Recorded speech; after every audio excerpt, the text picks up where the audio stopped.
బయట చూస్తే ఆల్ ఇండియాలో బీజేపీ ఉందనుకోండి. అందుకని ఇలాంటి అనేకమైనటువంటి ఫ్యాక్టర్స్ ప్లస్ మైనస్లు ఇవన్నీ ఉన్న కారణంగా రెండోది ప్రభుత్వానికి వ్యతిరేకంగా బీజేపీ కావచ్చు లేదా బీఆర్ఎస్ రెండు కూడా తీవ్రమైనటువంటి ప్రచార దాడికి దిగినటువంటి నేపథ్యంలో ఈ స్వల్పమైనటువంటి మెజార్టీ వచ్చే అవకాశం ఉందని ఆ అంచనాతోటి నేను చెప్తున్నాను. Okay okay sir. మోహన్ గారు సార్ ఒక్క మాట, సతీష్ గారు మాట్లాడుతూ యంత్రాంగము డబ్బు అని మాట్లాడారు కదా. హుజురాబాద్ ఎలక్షన్ లో ఈటల రాజేందర్ గారిని ఓడగొట్టడానికి 1000 కోట్లు ప్రభుత్వ పరంగా ప్రభుత్వ ధనాన్ని సీసీ రోడ్లు, కమ్యూనిటీ హాల్లు, ప్రతి కులానికి కుల సంఘ భవనాలు కట్టించారు. నెల ముందు కట్టించారు. ఎందుకంటే నా పక్క కాన్స్టిట్యున్సీ, నా పక్క మండలమే. వీణవంక నుంచి మొదలు పెడితే జమ్మికుంటకెళ్ళి ప్రతి గ్రామంలో ప్రతి కుల సంఘం కట్టించారు. హరీష్ రావు గారు ప్రతి గ్రామంలో సీసీ రోడ్ వేసి 1000 కోట్లు ప్రభుత్వ ధనం వృధా చేసిండ్రు. అట్లనే 1000 కోట్లు ఖర్చు పెట్టిగా వాళ్ళు 500 కోట్లు పెట్టిండ్రు.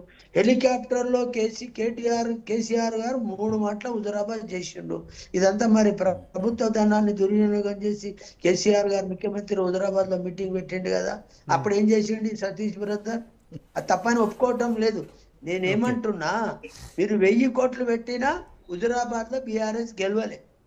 ఎందుకు గెలవలే? ఈటల రాజేందర్ స్థానికుడు, బలమైన వాడు, అక్కడ ప్రజలతో మమేకమై ఉన్న లీడర్ అనే దాని మీదనే గెలిచిండు. ఇవాళ కూడా స్థానికుడైన నవీన్ కుమార్ యాదవే గెలుస్తాడని చెప్తున్నా. వారికి ఒక ఆలోచన కలిగిస్తున్నా. ఓన్లీ పార్టీ వేవ్ మాట్లాడకూడదు. ప్రజాస్వామ్యంలో ప్రజల విలువలు, గత ప్రభుత్వం చేసిన తప్పులు ఇప్పుడు చేసినవి వేరే చూపేసుకోవాలి. వాళ్ళు చేస్తేనేమో రైట్ అన్నట్టు, వాళ్ళు 1000 కోట్లు మంజూరిస్తే రైటు, అలా కేసీఆర్ గారు హెలికాప్టర్ 4 మాటలు తిరిగితే రైటు, ఒక 4 సభలు రేవంత్ రెడ్డి పెడితే తప్పు అనే మాట మాట్లాడుతుండే. అది పద్ధతి కాదు. జ్ఞానాన్ని పెంచుకోవాలి. ప్రభుత్వ పరమైన పథకాల విషయంలో కానీ మాట్లాడేటప్పుడు అనే మాట నేను సవినయంగా సతీష్ గారికి తెలియజేస్తా ఉన్నా. రైట్, ఎంత మెజార్టీ గెలుస్తాడు ఏమనేది 3 గంటల వరకు తెలిపితే తెల్లమైంది. నేను ఒకటి విషయం, బీఆర్ఎస్ పార్టీ ఏదైతే ఉందో, బీఆర్ఎస్ పార్టీ ఎన్ని అవకతవకలు చేసింది అనేది ప్రజలకు తెలుసు.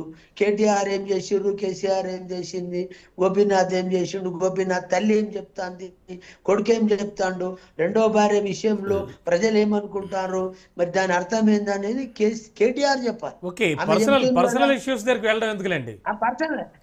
పార్టీ పరంగా వాళ్ళు చేసుకునే నిర్ణయం, మరి ఆడపిల్ల మీద సింపతి లేదని వారు చెప్పినందుకు ఇవన్నీ నేను చెప్తా ఉన్నా.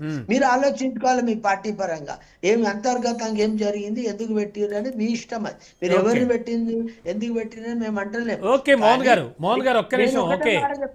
ఓకే అండి, మొత్తానికి సార్ ఓకే, మనం ఇంకా చాలా సమయం ఉంది, కొనసాగిద్దాం చర్చా కార్యక్రమాన్ని. అయితే ప్రస్తుతానికి చూస్తే మాత్రం ఓవరాల్గా జూబ్లీ హిల్స్లో అయితే మాత్రం హోమ్ బ్యాలెట్ ఓట్లకి సంబంధించి ఆల్రెడీ కాంగ్రెస్ ఆధిక్యంలో ఉన్నట్టుగా కనిపిస్తోంది.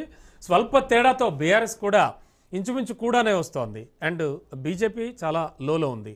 అండ్ మరోవైపు చూస్తే బీహార్లో అయితే ఒక క్షణానికి కూడా ట్రెండ్స్ మారుతున్నాయి. అఫ్కోర్స్ మనం చూడొచ్చు Raj News on screen NDA 86గా ఉంది. అండ్ మరో ఇవన్నీ కూడా ట్రెండ్స్ అఫ్కోర్స్